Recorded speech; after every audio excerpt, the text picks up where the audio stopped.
আসসালামু আলাইকুম। শুরুতেই জানিয়ে দিব এখনকার গুরুত্বপূর্ণ সংবাদ শিরোনাম। একের পর এক হামলা, গাজায় নরক দেখছে ইসরায়েল। গ্রেটার ইসরায়েল ঘোষণায় তোলপাড়, সৌদি জর্ডান আরব লীগ একসঙ্গে মাঠে। ইউক্রেন যুদ্ধ না থামালে রাশিয়াকে কঠোর পরিণতির হুঁশিয়ারি ট্রাম্পের। চীনের সাথে হুতির বিস্ময়কর চুক্তি, ধরা খাচ্ছে ইসরায়েল আমেরিকা। এবার নেতানিয়াহুকে গ্রেপ্তারের ঘোষণা। এবার যে কৌশলে ইসরায়েলের 52টি যান ধ্বংস করল ফিলিস্তিনি যোদ্ধারা। চীনা নৌবাহিনীর তাড়া খেয়ে পালালো মার্কিন যুদ্ধজাহাজ। ভারতকে সব দিক থেকে আঘাত হানতে রকেট ফোর্স গঠন পাকিস্তানের। শুনছিলেন সংবাদ শিরোনাম, এবার বিস্তারিত। তবে তার আগে অনুরোধ থাকবে ভিডিওতে একটি লাইক দিন এবং কোথায় থেকে আমাদের ভিডিওটি দেখছেন কমেন্টে জানিয়ে দিন। গাজায় নরক দেখছে ইসরায়েল। ফিলিস্তিনি স্বাধীনতাকামী গোষ্ঠীগুলোর প্রতি দিনের প্রতিরোধ অব্যাহত রয়েছে। ফিলিস্তিনি ইসলামিক জিহাদের সামরিক শাখা আল কুদস ব্রিগেড টেলিগ্রামে প্রকাশিত এক ফুটেজে জানায়, তারা আবু আলী মোস্তফা ব্রিগেডের সঙ্গে মিলে ইসরায়েলি সেনাদের ছাউনি ও সাজোয়া যানে মর্টার হামলা চালিয়েছে। আবু আলী মোস্তফা ব্রিগেড হল popular front for the liberation of প্যালেস্টাইনের সামরিক শাখা। আল কুদস আরও জানায়, তারা হামাসের সামরিক শাখা আল কাসসাম ব্রিগেডের সঙ্গেও যৌথ অভিযান চালিয়েছে। সোমবার খান ইউনুসের সাতার এলাকায় ইসরায়েলি সেনা ও সামরিক যান লক্ষ্য করে ভারী মর্টার হামলা চালানো হয়। একই এলাকায় আল নাসের সালাহ আল দিন ব্রিগেড 60 মিলিমিটার মর্টার দিয়ে হামলা চালায়। 24 ঘন্টায় অন্তত 4টি হামলার দাবি করেছে প্রতিরোধ গোষ্ঠীগুলো। আল কাসসাম জানায়, গাজার আল সুজাইজা পাড়ায় ইসরায়েলি ট্যাঙ্ক মেরকাভাতে স্থানীয়ভাবে তৈরি রকেট চালিত গ্রেনেড ইয়াসিন 105 দিয়ে আঘাত হানা হয়। আল কুদস জানায়, কান ইউনুসের আল কাতিবা এলাকায় খাক্কে বিস্ফোরক দিয়ে একটি সামরিক যান লক্ষ্যবস্তু করা হয়। ইসরায়েলি প্রতিরক্ষা বাহিনী জানিয়েছে, 12 আগস্ট থেকে তারা গাজার জৈতুন এলাকায় নতুন অভিযান চালাচ্ছে, যা ইসরায়েলি মন্ত্রিসভার অনুমোদন প্রাপ্ত। এছাড়া নেতানিয়াহু প্রশাসন গাজা থেকে 10 লাখ ফিলিস্তিনিকে সরিয়ে নেওয়ার পরিকল্পনা করছে।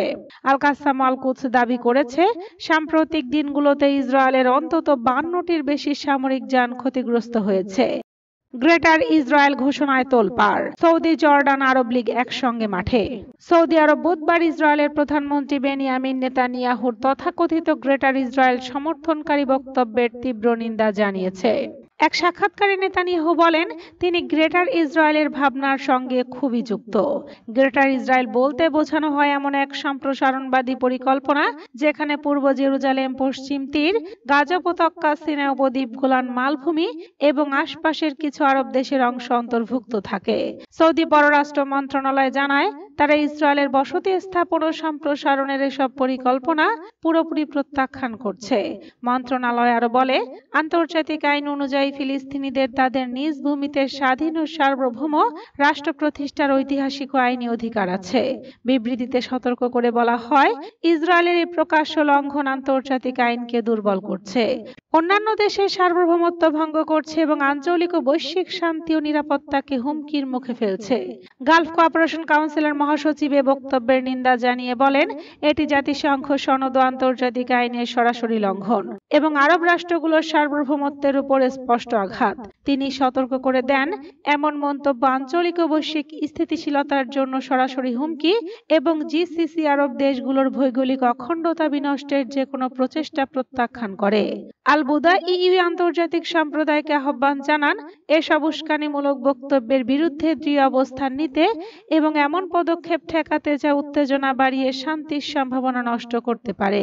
আরব লীগ ও নেতানিয়াহুর মন্তব্যকে তীব্রভাবে নিন্দা জানিয়ে বলেছে, এটি আরব রাষ্ট্রগুলোর সার্বভৌমত্বের প্রতি অবজ্ঞা এবং আরবদের সম্মিলিত নিরাপত্তার জন্য গুরুতর হুমকি।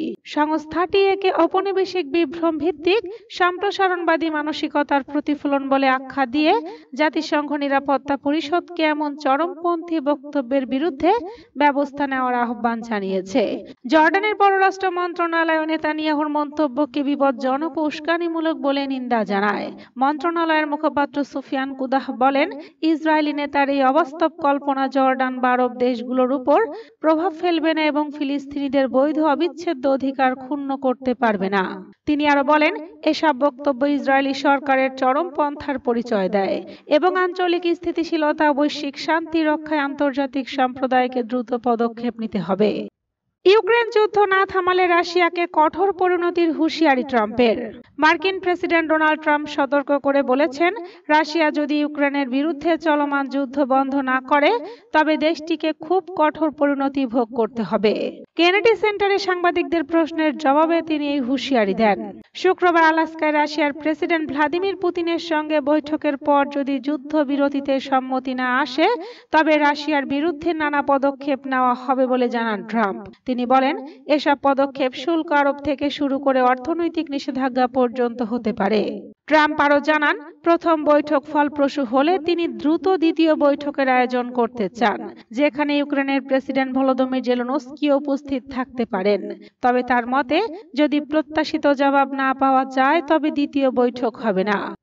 চীনের সাথে হুতির বিস্ময়কর চুক্তি, ধরা খাচ্ছে ইসরায়েল আমেরিকা। লোহিত সাগরে দীর্ঘদিন ধরে চলমান উত্তেজনা হামলার মধ্যেও চীনা গাড়ি বহনকারী জাহাজগুলো নিরাপদে চলাচল করছে এমন এক ব্যতিক্রমী পরিস্থিতি ঘিরে আন্তর্জাতিক অঙ্গনে কৌতূহল তৈরি হয়েছে। 2023 সালের শেষ দিক থেকে ইয়েমেনের হুতি বিদ্রোহীরা একের পর এক বাণিজ্যিক জাহাজে হামলা চালাচ্ছে। দাবি করছে এটি গাজার ফিলিস্তিনিদের প্রতি সংহতি জানানোর অংশ। এর ফলে বিশ্বব্যাপী জাহাজগুলো রুট পরিবর্তন করে দীর্ঘ পথে যাতায়াত করছে। কিন্তু অদ্ভুতভাবে চীনা গাড়ি রপ্তানিকারক জাহাজগুলো কোনো হামলার শিকার হয়নি। বিশ্লেষকদের ধারণা, চীন হয় সরাসরি নয়তো ইরানের মাধ্যমে হুতিদের সঙ্গে গোপন সমঝোতায় পৌঁছেছে। ইরান হুতিদের প্রধান সমর্থক এবং চীনের অন্যতম বড় তেল রপ্তানিকারক দেশ। ফলে এই প্রভাবকে কাজে লাগিয়ে বেইজিং তার গাড়ি রপ্তানি সুরক্ষিত করেছে বলে ধারণা করা হচ্ছে।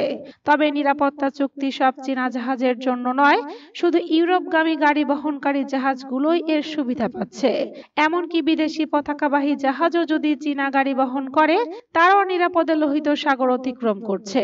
কিন্তু গাড়ি বহন না করা চীনা জাহাজগুলোও এই রুট এড়িয়ে চলছে। এবার নেতানিয়াহুকে গ্রেপ্তারের ঘোষণা।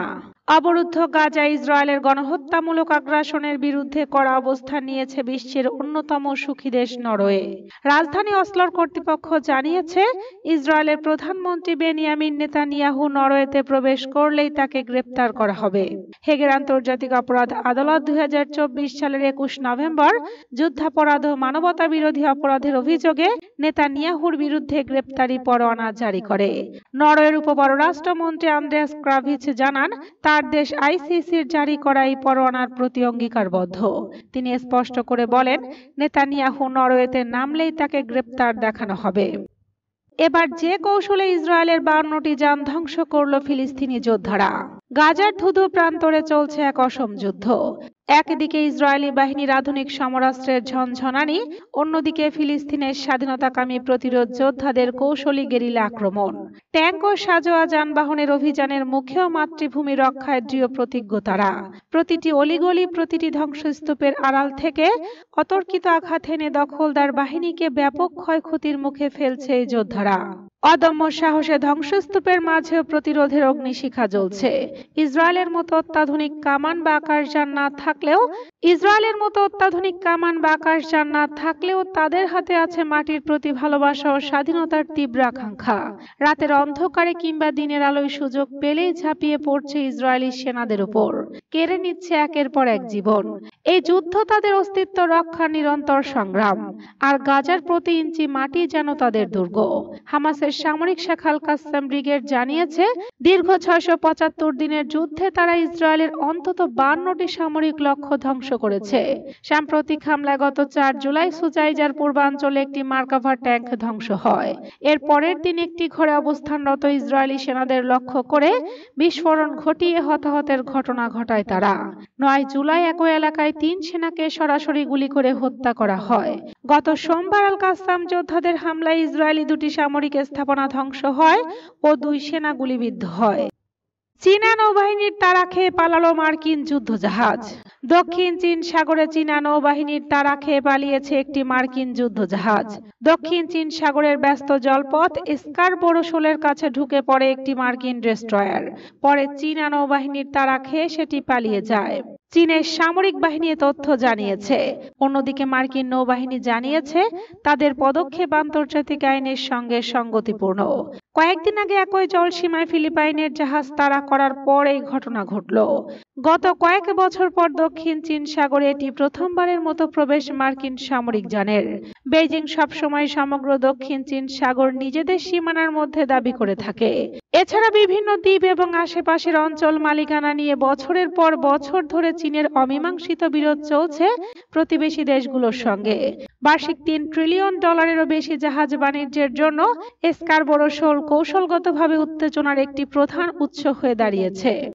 ভারতকে সব দিক থেকে আঘাত হানতে রকেট ফোর্স গঠন পাকিস্তানের। পাকিস্তানের সেনাবাহিনীর রকেট ফোর্স কমান্ড গঠনের ঘোষণা দিয়েছেন দেশটির প্রধানমন্ত্রী শাহবাজ শরীফ। বৃহস্পতিবার ৭৮তম স্বাধীনতা দিবস উদযাপন অনুষ্ঠানের আগ দিয়ে এমন ঘোষণা দিলেন তিনি। আধুনিক প্রযুক্তি সম্পন্ন এই ফোর্স শত্রুকে সব দিক থেকে আঘাত হানতে সক্ষম বলে জানিয়েছেন শাহবাজ। পাকিস্তানের প্রধানমন্ত্রী বলেন, ঐক্য, ঈমান ও শৃঙ্খলার যে দর্শন এই জাতিকে একত্রিত করেছে, সেই চেতনা আজও পাকিস্তানের ভিত্তি। প্রধানমন্ত্রী রাজনৈতিক দল ও সংশ্লিষ্ট সকল পক্ষকে চার্টার অফ স্টেবিলিটিতে যোগ দেওয়ার আহ্বান জানান। তার ভাষায়, এটি শুধু অর্থনৈতিক পুনরুদ্ধারের জন্য নয়, বরং জাতীয় স্বার্থের মূল ভিত্তি। পাকিস্তানের ক্ষেত্রে আমরা একতাবদ্ধ থাকব, বাকি জায়গায় মত পার্থক্য থাকতেই পারে। তিনি সেনাপ্রধান ফিল্ড মার্শাল আসিম মুনির সহ সাহসী সব কমান্ডারের প্রশংসা করে বলেন, তাদের প্রতিরক্ষা কৌশল প্রজন্মের পর প্রজন্ম স্মরণীয় হয়ে থাকবে। আসিম মুনিরকে তিনি জাতির মহান সন্তান বলে আখ্যায়িত করেন।